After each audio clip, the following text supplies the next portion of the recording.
जय हिंद दोस्तों, स्वागत है आपका सनराइज क्लासेस में। और आज का करंट अफेयर देखेंगे कि किस प्रकार से क्या खबरें हैं हमारे देश में, अंतर्राष्ट्रीय खबरें क्या हैं और नेशनल खबरें क्या हैं और क्या क्या हमारे एग्जाम पॉइंट ऑफ व्यू से इम्पोर्टेंट हमारे एग्जाम के लिए है, ताकि जो भी छात्र सरकारी नौकरी की तैयारी कर रहा है सनराइज क्लासेस के माध्यम से जीके जीएस पोर्शन में हेल्प मिले अच्छी खासी। लेकिन उससे पहले मैं उन सभी छात्रों को तहे दिल से बधाई देना चाहता हूं जिन्होंने सनराइज करियर एकेडमी के माध्यम से इस बार आर्मी अग्निवीर में लिखित परीक्षा उत्तीर्ण की। जी हां, मैं आपको बता दूं, सनराइज करियर एकेडमी के managing director captain S Kumar sir के नेतृत्व में काफ़ी सारे बच्चों ने इस बार 2024 में आर्मी अग्निवीर की लिखित परीक्षा को उत्तीर्ण कर लिया है और जल्द ही उन बच्चों के लिए फिजिकल की तैयारी भी शुरू कराई जाएगी कैप्टन एस कुमार सर के नेतृत्व में। उन सभी छात्रों से मेरा ये अनुरोध है कि आपको लगभग 4 से 5 महीने मिलेंगे अपने फिजिकल के लिए, तो इसमें अपना समय ना गंवाएं और एक्सीलेंट फिजिकल की तैयारी करें। जो भी छात्र हमारी संस्था का है या नहीं भी है, या पूरे भारत से जो भी छात्र है, अगर वह फिजिकल की तैयारी करना चाहता है तो सनराइज करियर एकेडमी के managing director captain S Kumar sir के नेतृत्व में वह तैयारी कर सकता है। क्लियर है? चलिए आगे चलते हैं, बढ़ते हैं, आज का करंट अफेयर शुरू करते हैं। देखते हैं कि कौन कौन से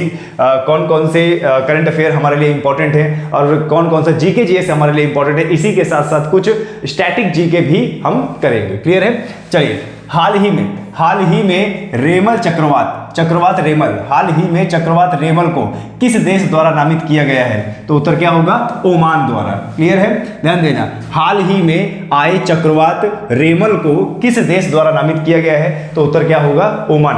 अभी हमारे भारत के बंगाल की खाड़ी में एक चक्रवात आया था जिसने तबाही मचाई, जिसका नाम क्या है? रेमल। लेकिन ये रेमल नाम किसने दिया है? ओमान देश ने। ठीक है, काफी बार एग्जाम में पूछा जाता है कि जहां पर भी कोई चक्रवात आता है उस चक्रवात का कोई ना कोई नाम होता है, तो काफी बार एग्जाम में पूछता है कि उस चक्रवात का नाम किसने दिया। क्लियर है?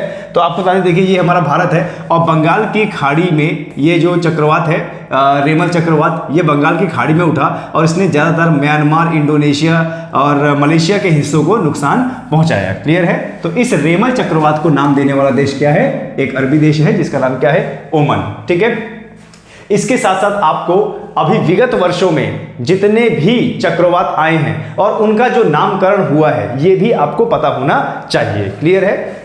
देखिए जरा, जवाद चक्रवात दिसंबर 2021 में आया था और इसने हमारे ओडिशा, आंध्र प्रदेश, पश्चिम बंगाल के तट में इसने तबाही मचाई थी। ठीक है, और जवाद का अर्थ होता है उदार। जवाद का अर्थ क्या होता है? उदार। और इसका नामकरण किया था सऊदी अरब ने। इसका नामकरण किसने किया था भाई? सऊदी अरब ने। तो ये आपको ध्यान रखना है। ठीक है, 2021 में जवाद चक्रवात आया था जिसने हमारे पूर्वी तट में तबाही मचाई थी और उसका नामकरण किया है किसने? सऊदी अरब ने। इसके बाद इससे पहले जो है अक्टूबर में चक्रवात आया था जिसका नाम क्या है? शाहीन चक्रवात अक्टूबर 2021 में आया था और यह हमारे अरब सागर में आया था। कहां पे आया था? अरब सागर में। और इसका नाम किया था किसने? कतर ने। ठीक है, ये एक एक पॉइंट बड़े अच्छे समझिएगा क्योंकि एग्जाम में यही सब पूछा जाता है। क्लियर है? गुलाब चक्रवात सितंबर 2021 में आया था और आंध्र प्रदेश और बंगाल की खाड़ी में यह आया था। और ये जो नाम है गुलाब चक्रवात, ये किसने नाम दिया था? ये नाम दिया था पाकिस्तान ने। ठीक है, इसके बाद चक्रवात यास मई 2021 में आया था। चक्रवात यास मई 2021 में आया था और हमारे पूर्वी आप बोल सकते हैं पूर्वी घाट में यानी बंगाल की खाड़ी में आया था और इसका नाम दिया था किसने? ओमान ने। किसने दिया था? ओमान ने। इसके बाद आया था, इससे पहले आया था मई में ही चक्रवात तौकते, और चक्रवात तौकते ने अरब सागर में अच्छी खासी तबाही मचाई थी इसने और इसका नामकरण किया था क्या? म्यांमार। तौकते का मतलब होता है तबाही। तौकते का मतलब म्यांमार भाषा में क्या होता है? तबाही। तो इसका नामकरण करने वाला कौन है? म्यांमार है। क्लियर है? चक्रवात बुरेवी आया था दिसंबर 2020 में और इसने तमिलनाडु और केरल तट में अपना प्रभाव दिखाया था और इसका नाम दिया था किसने? मालदीव ने दिया था। ठीक है, इसके बाद और देख लेते हैं चक्रवात चक्रवात निवार। तो चक्रवात निवार नवंबर 2020 में आया था, तमिलनाडु पौंडीचेरी में इसने अपना प्रभाव दिखाया था और इसका नाम दिया था किसने? ईरान ने। तो ये कुछ इंपॉर्टेंट डेटा है जो आपको एग्जाम में पढ़ना बहुत ज्यादा जरूरी है, क्योंकि आपको बता दें ये करंट अफेयर का भी है। अगर आप 2020 का 2021 का भी करंट अफेयर पढ़ रहे हो तो भी उसको करंट अफेयर कहा जाएगा। क्लियर है? चलिए, तो हमारा क्या पॉइंट बना? हाल ही में आए चक्रवात रेमल को किस देश द्वारा नामित किया गया? तो उत्तर क्या होगा? ओमान होगा। ठीक है, चलिए बात करते हैं आगे। वर्ल्ड हंगर डे, वर्ल्ड यानी विश्व hunger day, world hunger day प्रतिवर्ष कब मनाया जाता है? तो उत्तर क्या होगा? 28 मई। ठीक है, वर्ल्ड हंगर डे प्रतिवर्ष कब मनाया जाता है? 28 मई को, यानी विश्व भूखमरी दिवस। विश्व भूखमरी दिवस हर साल कब मनाया जाता है? 28 मई में।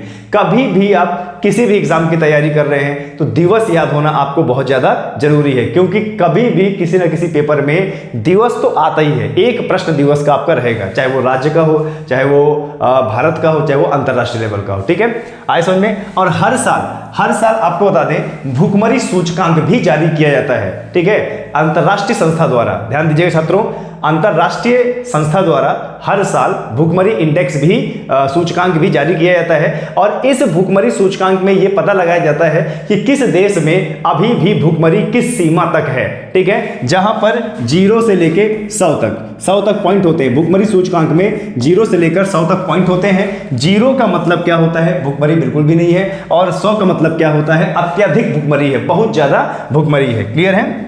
चलिए आगे बढ़ते हैं। ग्लोबल हंगर इंडेक्स 2023 का जो ग्लोबल हंगर इंडेक्स था उसका अगर हम रिपोर्ट की बात करें तो उसमें भारत का 125 देशों में से 111वां स्थान था। ठीक है, भारत का 2023 की मैं बात कर रहा हूं। 2023 के वैश्विक भूखमरी सूचकांक में भारत का जो स्थान था वो 125 में से कितना था? 111। अब किसी भी देश का 125 में से 111 अगर रैंक बन रहा है भूखमरी सूचकांक में, यानी वो सोचनीय विषय है। यानी उस देश की कंडीशन भूख के हिसाब से अभी ठीक नहीं है, यानी वहां पर उस देश में अभी ऐसे बहुत सारे लोग हैं जो अभी भी भूखमरी का शिकार होते हैं। हमारे भारत की जो रैंक है ग्लोबल हंगर इंडेक्स 2023 की रिपोर्ट, यानी पिछले साल की 125 देशों में 111 रैंक है, यानी हमारे देश में अभी भूखमरी मिटी नहीं है। अभी बहुत सारे ऐसे लोग हैं जो प्रतिदिन खाना 1-2 टाइम का खाना नसीब नहीं कर पाते, या एक दिन में जितनी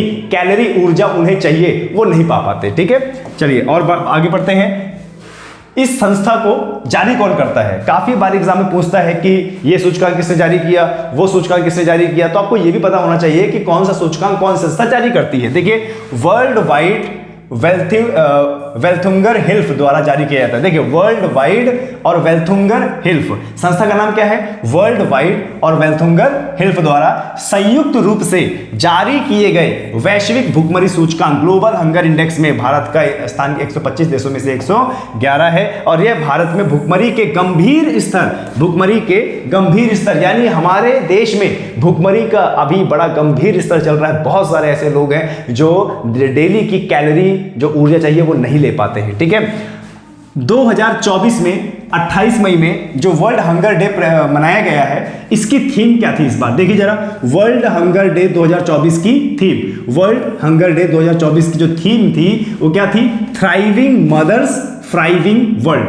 thriving mothers thriving world. Clear है? ये ध्यान देना, थीम भी एग्जाम में पूछता है। ठीक है, वर्ल्ड हंगर डे 2024 का थीम क्या था भाई इस बार? Thriving mothers thriving world. ठीक है, देखिए हमारे देश में भूखमरी का जो सूचकांक है वो बड़ा बदतर चल रहा है अभी, लेकिन हमारे जो आसपास के पड़ोसी देश हैं उनका हमसे ज्यादा अच्छा चल रहा है। जैसे मैं तुलना करना चाहूंगा इस इंडेक्स में भारत के पड़ोसी देश, जैसे पाकिस्तान की 102 रैंक है, हमारी रैंक कितनी है? 111, और इस पाकिस्तान की रैंक कितनी है? 102, यानी कहीं ना कहीं भूखमरी में पाकिस्तान हमसे ज्यादा अच्छा कर रहा है। बांग्लादेश की बात करें तो यहाँ इसकी रैंक 81 है, नेपाल की बात करें तो इसकी 69वीं रैंक है, और श्रीलंका की बात करें तो इसकी रैंक कितनी है? 60। तो भारत से बेहतर स्थान हासिल इन्होंने किया है। तो कहीं ना कहीं सरकार को यह सोचना चाहिए कि जब हम अपने पड़ोसी देश, अपने कमजोर देशों से पीछे जा रहे हैं तो कहीं ना कहीं हमें अपनी भूखमरी सूचकांक को बढ़ाना चाहिए या कम करना चाहिए, और खाद्य सामग्री को ज़्यादा से ज़्यादा गरीब लोगों तक, या जो लोग नहीं पा पाते हैं या जिन लोगों को खाना नहीं मिल पाता उन तक खाना सरकार पहुँचाए। क्लियर है? चलिए आगे बढ़ते हैं, आगे बढ़ते हैं। हाल ही में किस राज्य सरकार ने गुटखा और पान मसाला पर 1 साल का प्रतिबंध लगा दिया है? हाल ही में किस राज्य सरकार ने गुटखा और पान मसाला पर 1 साल का प्रतिबंध लगा दिया? उत्तर क्या होगा? तेलंगाना। तेलंगाना सरकार ने जो ये नशीली पदार्थ होती है जैसे गुटखा हो गया, पान मसाला हो गया, इन सब में उन्होंने 1 साल के लिए क्या कर दिया है? प्रतिबंध लगा दिया है। ठीक है, अब देखिए यहाँ पर बात हुई है तेलंगाना की, यहाँ पर बात हुई है तेलंगाना की, तो आपको बता दें तेलंगाना, ठीक है, ध्यान से देखिएगा बच्चों, तेलंगाना हमारा 29वां राज्य बना था सन 2014 में। ठीक है, ध्यान देना, तेलंगाना हमारा 29वां राज्य बना था 2014 में। और तेलंगाना को कहां से निकाला गया था? तेलंगाना को आंध्र प्रदेश से निकाला गया था। कहां से भाई? आंध्र प्रदेश से तेलंगाना को निकाला गया था। ठीक है, और इसकी राजधानी क्या है? राजधानी की बात की जाए तो इसकी राजधानी है हैदराबाद। इसकी राजधानी क्या है? हैदराबाद। और हैदराबाद किस नदी के किनारे है? तो ये मूसी नदी के किनारे है। किसकी नदी के किनारे? मूसी नदी के किनारे। ठीक है, ध्यान देना, तेलंगाना हैदराबाद इसकी राजधानी है और ये मूसी नदी के किनारे है। और इसी हैदराबाद में 4 मीनार है। इसी हैदराबाद में क्या है भैया? 4 मीनार है। क्लियर है? तो ये आपको ध्यान देना है। अभी अगर वर्तमान में बात की जाए, वर्तमान में, तो वर्तमान में भारत में, ध्यान देना, वर्तमान में हमारे पास कितने? 28 राज्य है और 8 यूटी है। यूटी का मतलब क्या होता है? केंद्र शासित प्रदेश। वर्तमान में देखा जाए तो भारत के अंदर अभी 28 राज्य और 8 केंद्र शासित प्रदेश है। तो यहां पर एक सवाल बनता है कि सर अभी आपने बताया कि तेलंगाना 29वां राज्य था हमारा सन 2014 में, लेकिन आपने एक संशोधन जरूर देखा होगा, 2019 में एक संशोधन हुआ था, धारा 370 में कुछ बदलाव करके पूरे जम्मू और कश्मीर राज्य को समाप्त करके जम्मू कश्मीर में से 2 केंद्र शासित प्रदेश निकाले गए थे। तो जम्मू कश्मीर यानी JNK, जम्मू कश्मीर में से 2 केंद्र शासित प्रदेश बनाए गए थे। यानी 2019 में कितने राज्य थे? 29 राज्य। अब जम्मू कश्मीर पहले पूर्ण राज्य था, अब वो समाप्त हो गया तो एक राज्य की कमी हो गई और जहां से 2 केंद्र शासित प्रदेश मिले, एक जम्मू कश्मीर और एक क्या मिला भाई? एक लद्दाख मिला। तब 2019 में हमारी 9 केंद्र प्रदेश हो गए थे। उस समय 28 राज्य 9 केंद्र शासित प्रदेश थे। 2020 में दादरा नगर हवेली और दमन और दीवा ये कर दिया, यानी 1 केंद्र शासित प्रदेश हो गए। तो अभी वर्तमान कितने? 28 राज्य और 8 शासित प्रदेश। ठीक है, उपराष्ट्रपति जगदीप में अभी कहां पर? राष्ट्रीय एरोस्पेस प्रयोगशाला, राष्ट्रीय एरोस्पेस कारण और प्री प्रेगस के का उद्घाटन किया। राष्ट्रपति ने कहा में राष्ट्रीय कार्बन फाइबर और प्री प्रेगस का होगा बेंगलुरु में। तो ये बेंगलुरु में की बात करें तो कर्नाटक की राजधानी किसकी है भैया? कर्नाटक राजधानी। और बेंगलुरु को ही बेंगलुरु बोला जाता है सिलिकॉन वैली, सिलिकॉन क्या है? चलिए आगे बढ़ते हैं। अगला हमारा क्या है जरा देखते हैं। अगला हमारा करंट अफेयर क्या है जो हमारे एग्जाम के लिए बहुत ज़्यादा इंपॉर्टेंट है और इसके साथ साथ कुछ और चीजें भी हम देखेंगे। उपराष्ट्रपति जगदीप धनखड़ ने कहाँ में राष्ट्रीय एरोस्पेस प्रयोगशाला में कार्बन फाइबर और प्रीप्रेक्स केंद्र का उद्घाटन किया है। ठीक है, उपराष्ट्रपति जगदीप धनखड़ ने कहाँ में राष्ट्रीय एरोस्पेस प्रयोगशाला में कार्बन फाइबर और प्रीप्रेक्स केंद्र का उद्घाटन किया है? उत्तर क्या हो जाएगा? बेंगलुरु में। बेंगलुरु में हाल ही में अभी हमारे जो उपराष्ट्रपति हैं जगदीप धनखड़ जी, उन्होंने इस एरोस्पेस प्रयोगशाला में कार्बन फाइबर और प्रीप्रेक्स का उद्घाटन किया है। ठीक है, अब यहां पर बात आई है किसकी? बेंगलोर की। तो बेंगलोर ध्यान देना राजधानी है। ठीक है, बेंगलोर क्या है भैया? राजधानी है किसकी? कर्नाटक की। ठीक है, कर्नाटक की राजधानी है। किसकी राजधानी है भाई? कर्नाटक की राजधानी है। और बेंगलुरु को ही बोला जाता है क्या? Silicon valley. क्या बोला जाता है भाई? सिलिकॉन वैली बोला जाता है। ठीक है, और आपको बता दें यहीं पर ही हमारा जो है इंडियन स्पेस रिसर्च ऑर्गेनाइजेशन, हमारे भारत की space agency Indian space research organisation, इसका मुख्यालय कहाँ पे है भैया? बेंगलुरु में है। ठीक है, बेंगलुरु में है। अब यहां पर बात आती है किसकी? कर्नाटक की। कर्नाटक की राजधानी क्या है? बेंगलुरु। यहीं पर इसरो का मुख्यालय है और राजधानी भी है ये बेंगलोर, और सिलिकॉन वैली भी है। सिलिकॉन वैली का मतलब क्या है? यहां पर आईटी हब है। क्या है? आईटी हब है, इंफॉर्मेशन टेक्नोलॉजी, जो बड़ी बड़ी आईटी कंपनियां हैं, देशी और विदेशी कंपनियों का यहां पर क्या है? हब है। ठीक है, इसके बाद बात करते हैं कर्नाटक की। तो कर्नाटक में सबसे ज़्यादा किसका उत्पादन होता है भैया? कॉफ़ी का उत्पादन होता है। सबसे ज़्यादा किसका उत्पादन होता है यहाँ पे? कॉफ़ी का उत्पादन होता है। और आपको बता दें यहीं पर ही कॉफ़ी अनुसंधान केंद्र भी है, कॉफ़ी अनुसंधान केंद्र, ठीक है, ध्यान देना, कॉफ़ी अनुसंधान केंद्र है। सबसे ज़्यादा कॉफ़ी उत्पादित करता है हमारा कर्नाटक राज्य, और कर्नाटक राज्य ध्यान दीजिएगा अग्रणी है कॉफ़ी उत्पादन में। भारत में सबसे अग्रणी राज्य है किसमें? कॉफ़ी उत्पादन में। एग्जाम में आ जाए कि पूरे भारत में कॉफ़ी उत्पादन में कौन सा राज्य है, तो उत्तर क्या होगा? कर्नाटक। क्लियर है? यहीं पर भारत का सबसे ऊंचा जलप्रपात कुंचिकल जलप्रपात, ठीक है, थोड़ा सा स्पेलिंग मिस्टेक हो गया, कुंचिकल जलप्रपात, ठीक है, कुंचिकल जलप्रपात। भारत का सबसे ऊंचा जलप्रपात क्या है? कुंचिकल जलप्रपात। कहां पे है? कर्नाटक पे है, ठीक है। और ध्यान देना, एक सवाल भूगोल का बहुत पूछता है, कर्नाटक अरब सागर से ये बाउंड्री तो बनाता है, अरब सागर से तटीय रेखा बनाता है, लेकिन कर्नाटक के सामने कौन सा तट है? जो भी तट बन रहा है अरब सागर में, ध्यान दीजिएगा, अरब सागर से तटीय रेखा बनाता है कर्नाटक, लेकिन जो तट रेखा बना रहा है, ठीक है, वह कौन सा तट कहलाता है? तो आपको बता दें वो तट कहलाएगा मालाबार तट। कौन सा तट? मालाबार तट, ठीक है, ये ध्यान दीजिएगा, मालाबार तट आपसे एग्जाम में पूछ सकता है। महाराष्ट्र की बात करेंगे तो महाराष्ट्र कोंकण तट बनाता है, गुजरात कोंकण तट बनाता है, गोवा कोंकण तट बनाता है, लेकिन कर्नाटक की बात करेंगे तो कर्नाटक बनाता है क्या? मालाबार तट। ये पूरा का पूरा छापते जाइए, आपके एग्जाम में कोई भी जीके जीएस आ सकता है, ध्यान दीजिएगा। पेन और कॉपी हमेशा लेके बैठा कीजिए, ये सब कुछ छाप लीजिए, क्योंकि हमें अंत में आर या पार करना है, सरकारी नौकरी किसी भी हालत में हमें चाहिए, ठीक है। चलिए आगे बढ़ते हैं। हाल ही में किसने विश्व का पहला 100% बायोडिग्रेडेबल पेन लॉन्च किया है? हाल ही में अभी किसने विश्व का पहला 100% बायोडिग्रेडेबल पेन लॉन्च किया है? तो देखिए, जब देश की बात आएगी, क्योंकि विश्व लेवल की बात है, देश की बात आएगी, तो उत्तर क्या होगा भैया?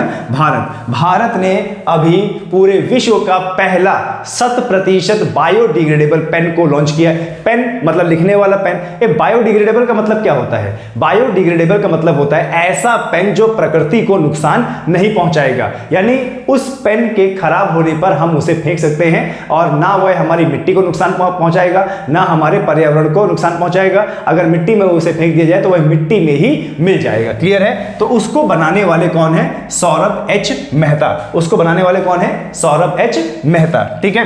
इस पेन में एक पुनर्नवीनीकरण, इस पेन में एक पुनर्नवीनीकरण पेपर रिफिल है। रिफिल जो बनी हुई है किसकी बनी हुई है? पेपर की बनी हुई है, और गैर विषैले स्याही और धातु, कागज या बांस के बाहरी हिस्से के विकल्प है, जिसका उद्देश्य प्लास्टिक कचरे को क्या है? कम करना है। देखिए ये है वो पेन। कौन सा पेन है ये बायोडिग्रेडेबल पेन है, और इसकी जो ये बॉडी बनी हुई है किसकी बनी हुई है? ये बांस की बनी हुई है, यानी कहीं ना कहीं हमारी प्रकृति को नुकसान नहीं पहुंचा रहा है, ठीक है। जो भी विश्व की प्रथम चीजें होती हैं उनको आपको जरूर याद रखना है। क्लियर है? चलिए आगे बढ़ते हैं। हाल ही में कौन सा देश जल्द ही भारत की रुपए सेवा लॉन्च करेगा? हाल ही में कौन सा देश जल्द ही भारत की रुपए सेवा लॉन्च करेगा? तो इसका उत्तर क्या हो गया? इसका उत्तर है मालदीव। जिस प्रकार से हमारे देश में अभी रुपए, डेबिट कार्ड, क्रेडिट कार्ड, ये इस तरीके के कार्ड चलते हैं। रुपए आपने देखा होगा एटीएम कार्ड जैसा होता है ना, तो वो सुविधा लॉन्च करने वाला है कौन सा देश? मालदीव देश। मालदीव वैसे पहले भारत का हिस्सा था, लेकिन अब अलग से एक द्वीप देश बन गया है। इसकी पूरी की पूरी अर्थव्यवस्था चलती है किससे? पर्यटन से। क्लियर है? आए समझ में? अब देखिए यहां पे रुपए की बात हुई है, टेक्नोलॉजी की बात हुई है, तो अभी हाल ही में गोल्ड एटीएम कहां लगाया गया है ये भी आपको पता होना चाहिए। हाल ही में गोल्ड एटीएम लगाया गया है कहां पे? हैदराबाद में। कहां पे भैया? हैदराबाद में लगाया गया है गोल्ड एटीएम। आपके एग्जाम में पूछ सकता है कि विश्व का पहला गोल्ड एटीएम कहां पे लगाया गया है? उसका उत्तर क्या होगा?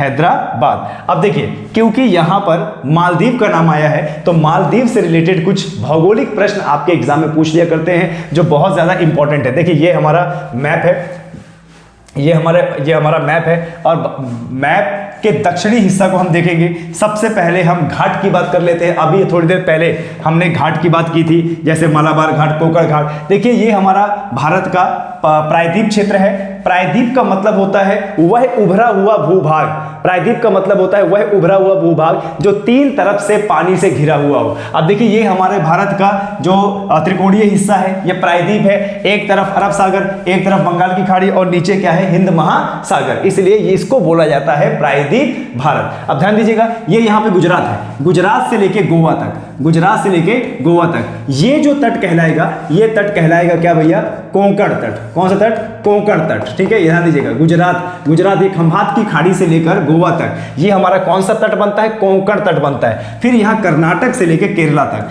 कर्नाटक से लेकर केरला तक ये बनता है हमारा क्या, मालाबार तट। कौन सा तट भैया, मालाबार तट। छापते जाइएगा सब कुछ, छापते जाइएगा, समझते जाइएगा, क्लियर है। इसके बाद आंध्र प्रदेश और तमिलनाडु, आंध्र प्रदेश और तमिलनाडु को मिला के यहाँ पे हमारा जो तट बनता है वो क्या बनता है, कोरोमंडल तट। कौन सा तट, कोरोमंडल तट। और बंगाल और उड़ीसा, बंगाल और उड़ीसा का यहाँ पे जो तट बनता है वो क्या बनता है, उत्कल तट बनता है। कौन सा तट, उत्कल तट। तो ध्यान रखना है ये तट आपको समझ में आना चाहिए और इसको पता होना चाहिए कि कौन सा तट कहां पर है, क्लियर है। मालाबार तट का जब भी नाम आएगा तो मालाबार एक युद्ध अभ्यास भी है, ठीक है, ये ध्यान दीजिएगा, मालाबार एक युद्ध अभ्यास भी है, मालाबार युद्ध अभ्यास। अब इस युद्ध अभ्यास को क्वाड भी बोला जाता है, मालाबार युद्ध अभ्यास को क्या बोला जाता है, क्वाड।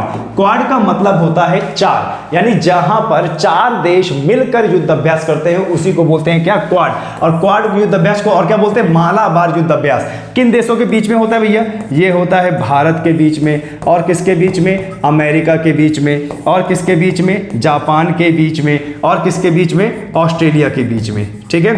तो ये आप लोगों को पता होना चाहिए, क्वाड युद्ध अभ्यास या इसी को बोलते हैं क्या, मालाबार युद्ध अभ्यास, ठीक है। चलिए आगे बढ़ते हैं,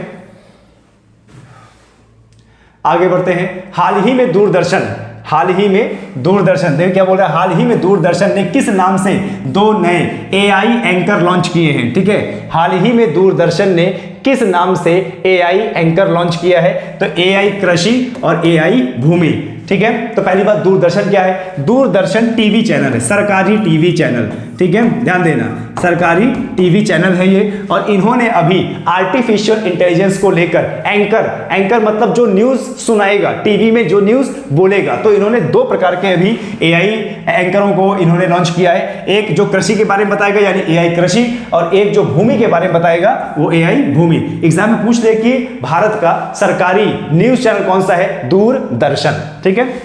चलिए आगे बढ़ते हैं और देखते हैं यहां पर कि क्या हमारे करंट अफेयर है। हाल ही में विश्व की सबसे ऊंची खगोलीय वेधशाला, हाल ही में विश्व की सबसे ऊंची वेधशाला का उद्घाटन कहां किया गया है, तो उत्तर क्या होगा, जापान। हाल ही में विश्व की सबसे ऊंची खगोलीय वेधशाला का उद्घाटन किया गया है, तो उत्तर क्या होगा, जापान, जहां पे रिसर्च होगा, ठीक है। आए समझ में, जब भी जापान की बात होगी तो जापान कैसा देश है भैया, द्वीप देश है। जापान कैसा देश है, द्वीप देश है। जापान की राजधानी क्या भैया, टोक्यो। जापान की राजधानी क्या है, टोक्यो। और जो जापान की संसद का नाम, जापान की संसद का नाम, ठीक है, संसद का नाम क्या है यहाँ पे, डाइट, या इसकी संसद का नाम क्या है, डाइट। और यहाँ का सक्रिय ज्वालामुखी, यहाँ का जो सक्रिय ज्वालामुखी है, ध्यान दीजिएगा, यहाँ का जो सक्रिय ज्वालामुखी है उसका नाम क्या है, फ्यूजियामा। उसका नाम क्या है, फ्यूजियामा, फ्यूजियामा ज्वालामुखी। जापान के सक्रिय ज्वालामुखी का नाम क्या है, फ्यूजियामा ज्वालामुखी। ये याद रखना है, ये काफी बार स्टैटिक जीके में पूछ लिया करता है, क्लियर है। चलिए आगे बढ़ते हैं, चलिए आगे बढ़ते हैं। हाल ही में किस राज्य की ई रिक्शा चालक को, हाल ही में किस राज्य की ई रिक्शा चालक को आरती को यूके की महिला सशक्तिकरण पुरस्कार सम्मानित किया गया। ध्यान दीजिएगा, उत्तर प्रदेश यानी यूपी जीके के लिए इंपॉर्टेंट है। हाल ही में किस राज्य की ई रिक्शा चालक आरती को यूके के महिला सशक्तिकरण के पुरस्कार सम्मानित किया गया, तो उत्तर क्या होगा इसका, उत्तर प्रदेश। उत्तर प्रदेश की महिला जो रिक्शा चलाती थी आरती को यूके की तरफ से यानी यूनाइटेड किंगडम की तरफ से वहां का सशक्तिकरण पुरस्कार मिला है, सर्वोच्च महिला सशक्तिकरण सम्मान मिला है, जिसको किसको मिला है, आरती को। और ये महिला कहाँ की है, उत्तर प्रदेश की है, क्लियर है। तो जब भी उत्तर की प्रदेश की बात होगी ध्यान देना, उत्तर प्रदेश के किसी भी एग्जाम की तैयारी कर रहे हैं तो यूपी जीके जरूर पूछा जाएगा, क्लियर है, ध्यान देना। नंद बाबा दुग्ध मिशन, नंद बाबा दुग्ध मिशन ये किसने लॉन्च किया? यूपी ने लॉन्च किया। क्लियर है? नंद बाबा दुग्ध मिशन ये किसने लॉन्च किया? यूपी ने लॉन्च किया। यूपी के अमरोहा का ढोलक, क्या भैया? अमरोहा का ढोलक, अमरोहा का ढोलक को क्या मिला है भाई? जीआई टैग मिला है। क्या मिला है? जीआई टैग मिला है। अमरोहा के ढोलक को क्या मिला है? जीआई टैग मिला है। इसी प्रकार से आपको बता दें महोबा का गोरा पत्थर, महोबा का गोरा पत्थर, गोरा पत्थर इसको भी क्या मिला है भाई? जीआई टैग मिला है। छापते जाइएगा, इसको भी क्या मिला है? जीआई टैग मिलेगा। महोबा का गोरा पत्थर इसको भी क्या मिला है? जीआई टैग मिला है। और आपको बता दें बांदा, बांदा के सजर पत्थर को, बांदा के कौन सा पत्थर भाई? बांदा के सजर पत्थर, सजर पत्थर को भी क्या मिला है? जीआई टैग मिला है। क्लियर है? और यहाँ पर बात करेंगे हम यूपी की, तो यूपी का एकमात्र राष्ट्रीय अभ्यारण्य दुधवा राष्ट्रीय अभ्यारण्य, दुधवा राष्ट्रीय अभ्यारण्य, ठीक है? दुधवा राष्ट्रीय अभ्यारण्य यहाँ का एकमात्र दुधवा राष्ट्रीय अभ्यारण्य। क्लियर है? आए समझ में? और देखिए यहाँ पर जो भारत का 53वां टाइगर रिजर्व बना है, 53वां टाइगर रिजर्व बना है। क्या बना है? Ranipur tiger reserve. कौन सा reserve? Ranipur tiger reserve, Ranipur tiger reserve, जो कि कौन से डिस्ट्रिक्ट में है? चित्रकूट डिस्ट्रिक्ट में। क्लियर है? 53वां टाइगर रिजर्व जो भारत का बना है वो उत्तर प्रदेश के चित्रकूट डिस्ट्रिक्ट में कौन सा बना है? रानीपुर बना है। क्लियर है? अच्छा, पूछ ले कि उत्तर प्रदेश में काली मृदा कहाँ पाई जाती है? उत्तर प्रदेश में काली मृदा कहाँ पाई जाती है? तो ये होगा ललितपुर जिला। कि क्या होगा? ललितपुर जिला। ठीक है? काली मृदा कहाँ पाई जाती है? ललितपुर जिला। और आपसे अगर पूछ ले कि विश्व अनुसंधान केंद्र कहाँ पे है? विश्व अनुसंधान केंद्र, ठीक है, ये ध्यान देना, विश्व अनुसंधान केंद्र तो ये है भैया कहाँ पे? लखनऊ में। ये कहाँ पे है? लखनऊ में। और पूछ ले कि सब्जी अनुसंधान केंद्र कहाँ पे है? सब्जी अनुसंधान केंद्र कहाँ पे है? तो ये कहाँ पे है? ये बनारस में है। ये कहाँ पे है? ये बनारस में है। ठीक है? काफ़ी बार एग्जाम में पूछ लिया करता है। थोड़ी राइटिंग मेरी खराब हो सकती है, लेकिन आपको आवाज़ अच्छी आ रही है तो समझने की कोशिश कीजिएगा। मैं भी अपनी राइटिंग को सुधारने की कोशिश करूँगा। क्लियर है? चलिए आगे बढ़ते हैं। हाल ही में विश्व कछुआ दिवस, हाल ही में विश्व कछुआ दिवस कब मनाया गया? तो आपको बता दें 23 मई को विश्व कछुआ दिवस मनाया गया। 23 मई को विश्व कछुआ दिवस मनाया गया। हाल ही में क्या? 23 मई को विश्व कछुआ दिवस मनाया गया। तो जब भी बात आती है भैया कछुए की, तो ध्यान देना कछुआ, कौन सा कछुआ? Olive Ridley, olive Ridley. ठीक है? ये ऑलिव रिडले जो कछुआ है ये एक विलुप्त होती प्रजाति है, और ऑलिव रिडले कछुआ को आपको बता दें संरक्षण दिया जा रहा है कहां पर? भीतरकनिका राष्ट्रीय उद्यान में, भीतरकनिका राष्ट्रीय उद्यान में। ठीक है? और आपसे अगर पूछ रहे एग्जाम में कि भैया भीतरकनिका राष्ट्रीय उद्यान कहां पे है, तो ये है भैया कहां पे? ओडिशा में। ये कहां पे है? ओडिशा में है। ठीक है? कछुआ का दिवस है तो 23 मई को मनाया जाता है।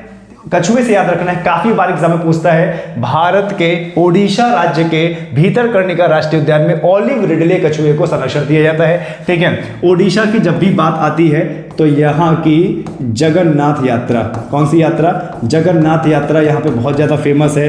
और यहाँ पे क्या फेमस है? कोणार्क मंदिर। ठीक है? कोणार्क सूर्य मंदिर, कोणार्क सूर्य मंदिर यहाँ का बहुत ज़्यादा फेमस है। और यहाँ पर भारत की सबसे बड़ी झील, भारत की सबसे बड़ी झील भी है, और भारत की सबसे बड़ी खारे पानी की भी झील है। खारे पानी की झील, भारत की सबसे बड़ी खारे पानी की झील कौन सी झील है भैया? चिलिका झील। क्या है भैया? चिलिका झील। और चिलिका झील आर्द्र भूमि रामसर साइट में भी इसका उल्लेखित है नाम। ठीक है? जीआई टैग की बात करें तो ओडिशा का, ध्यान देना, ओडिशा का कंधमाल हल्दी, ठीक है, कंधमाल हल्दी, इसको क्या मिला है? जीआई टैग मिला है। क्या भैया? कंधमाल हल्दी, कंधमाल हल्दी को क्या मिला है? जीआई टैग मिला है। एक और है रसगुल्ला, यहाँ का जो रसगुल्ला है उसको भी क्या मिला है? जीआई टैग मिला है। क्लियर है? आए समझ में? और ओडिशा की बात करें तो यहाँ पर कौन सा बांध है? हीराकुंड बांध है। कौन सा बांध है भैया? हीराकुंड बांध, विश्व का सबसे लंबा बांध, विश्व का सबसे लंबा बांध कौन सा? हीराकुंड बांध कौन सी नदी पर है? ये महानदी पर है। कौन सी नदी भाई? महानदी पर बना हुआ है। क्लियर है? तो इतना सब कुछ आपको याद रखना है। छापते जाइएगा, सब छापते जाइएगा, किसी न किसी एग्जाम में ये गारंटेड श्योर है, ये जितना भी यहाँ पे छपा जा रहा है सब आएगा। क्लियर है? आगे बढ़ते हैं। हाल ही में कौन सा अंतर्राष्ट्रीय सौर गठबंधन का 99वां सदस्य बना है? अभी हाल ही में कौन सा देश सौर गठबंधन, अंतर्राष्ट्रीय सौर गठबंधन, जिसको इंग्लिश में ISA भी बोलते हैं, इसका 99वां सदन बना है? तो उत्तर क्या होगा? या स्पेन। क्या होगा भाई? स्पेन। ध्यान देना, ये अंतर्राष्ट्रीय सौर गठबंधन, इसके बारे में भी क्वेश्चन पूछा जाता है। इसका अभी 99वां सदन बना है क्या? स्पेन। ISA यानी इंटरनेशनल सोलर अलियांस। तो पहली बात, इंटरनेशनल सोलर अलियांस, इसको बनाया किसने है? इस संस्था को बनाया किसने है? कौन है इसका स्थापना करता? तो भैया आप बताओगे कौन है? भारत और क्या भैया? फ्रांस ने मिलकर इस संस्था को बनाया है, इंटरनेशनल सोलर अलियांस। और पूछ ले कि भैया इसका मुख्यालय कहां पे है? तो इसका जो मुख्यालय है वो है भारत के गुरुग्राम। कहां पे भैया? हरियाणा। कहां पे भैया? हरियाणा में है। क्लियर है? स्पेन की बात की जाएगी तो अभी हमारे वायुसेना में स्पेन से C-295 एयरबस, ठीक है, C-295 एयरबस यानी जो एयरक्राफ्ट है, ये प्लेन है, ये अभी हमारे इंडियन एयरफोर्स में शामिल किया गया। किसमें? इंडियन एयरफोर्स में शामिल किया गया है C-295 एयरबस। इसको हमने खरीदा है कहां से? स्पेन से। और देखिए एक भौगोलिक प्रश्न और आ जाया करता है एग्जाम में, जरा इसको भी देख लीजिए। आप कह सकते हैं एक देश है जिसकी हम बात कर रहे हैं, ये स्पेन है और यहां पर है क्या भैया? मोरक्को। यहां पे क्या है? मोरक्को देश है। ये स्पेन है, ये मोरक्को है, और यहां पर SK आकार का अंध महासागर है और यहां पर है भूमध्य सागर। तो अटलांटिक यानी अंध महासागर और भूमध्य सागर को मिलाने वाली जो जलसंधि है वो कौन सी है? जिब्राल्टर। ठीक है, जिब्राल्टर की जलसंधि। कौन सी जलसंधि? जिब्राल्टर की जलसंधि। यहां पर एग्जाम में आता है कि अंध महासागर और भूमध्य सागर को जोड़ने वाली कौन सी जलसंधि है? जिब्राल्टर की जलसंधि। और स्पेन और मोरक्को को अलग करने वाली कौन सी जलसंधि है? जिब्राल्टर की जलसंधि। स्पेन किस में आता है भाई? यूरोप में आता है। और मोरक्को किस में आता है? ये अफ्रीका में आता है, अफ्रीका महाद्वीप में आता है। यानी यूरोप और अफ्रीका को अलग करने वाली कौन सी जलसंधि? जिब्राल्टर की जलसंधि। क्लियर है? चलिए आगे बढ़ते हैं। हाल ही में कहां बौद्ध त्योहार सागा दावा मनाया गया है? हाल ही में कहां बौद्ध त्योहार सागा दावा मनाया गया है? तो इसका उत्तर क्या होगा? सिक्किम में हाल ही में अभी बौद्ध त्योहार सागा दावा मनाया गया है। सिक्किम की बात करें तो जनसंख्या की दृष्टि से सबसे छोटा राज्य, जनसंख्या की दृष्टि से छोटा राज्य, जनसंख्या की दृष्टि से क्या भैया? ये छोटा राज्य है। ठीक है, अच्छा यहीं पर भारत की सबसे ऊंची चोटी कौन सी? कंचनजंगा है, कंचनजंगा। क्लियर है? और यहीं पर कंचनजंगा राष्ट्रीय उद्यान भी है, कंचनजंगा राष्ट्रीय उद्यान। क्लियर है? कंचनजंगा ये क्या है? ये चोटी है। ठीक है, और यहाँ के दो दर्रे बहुत पूछे जाते हैं, दर्रे की बात करेंगे। यहाँ के दो दर्रे बहुत पूछे जाते हैं, एक है भैया नाथुला और एक क्या है? जेलेपला। ठीक है, यहाँ के दो दर्रे बहुत पूछे जाते हैं, एक क्या है? नाथुला दर्रा और एक क्या है? जेलेपला दर्रा। सिक्किम की बात करें तो ये 3 देश से घिरा है। एक क्या है भैया? नेपाल से पश्चिम में, नेपाल से, उत्तर में किससे? चीन यानी तिब्बत से, और अगर हम पूर्व की बात करेंगे तो पूर्व में किससे भाई? ये भूटान से घिरा हुआ। 3 देश को ये टच करता है बाउंड्रीज की। आगे बढ़ते हैं। ठीक है, हाल ही में आई रिपोर्ट के अनुसार भारत में कितनी गंगा डॉल्फिन पाई जाती हैं? हाल ही में रिपोर्ट के अनुसार भारत में कितनी गंगा डॉल्फिन पाई गई हैं? 4000 गंगा डॉल्फिन पाई गई हैं। कितनी? 4000 गंगा डॉल्फिन पाई गई हैं। लास्ट देख लेते हैं, हाल ही में किस हवाई अड्डे ने जीरो वेस्ट टू लैंडफिल का दर्जा हासिल किया है? हाल ही में किस हवाई अड्डे ने जीरो वेस्ट टू लैंडफिल का दर्जा हासिल किया है? उत्तर क्या होगा? त्रिवनंतपुरम हवाई अड्डा। ठीक है, तो ये था आज का करंट अफेयर। हमारी कोशिश रहेगी कि हर दिन सुबह 6 बजे हम आपको बेस्ट से बेस्ट करंट अफेयर दें और वो सटीक करंट अफेयर दें जो आपके एग्जाम में आए। बस हमको आप सपोर्ट कीजिए, हमारे चैनल को शेयर करें, सब्सक्राइब करें और दूसरों को भी बताएं। जय हिंद, जय भारत।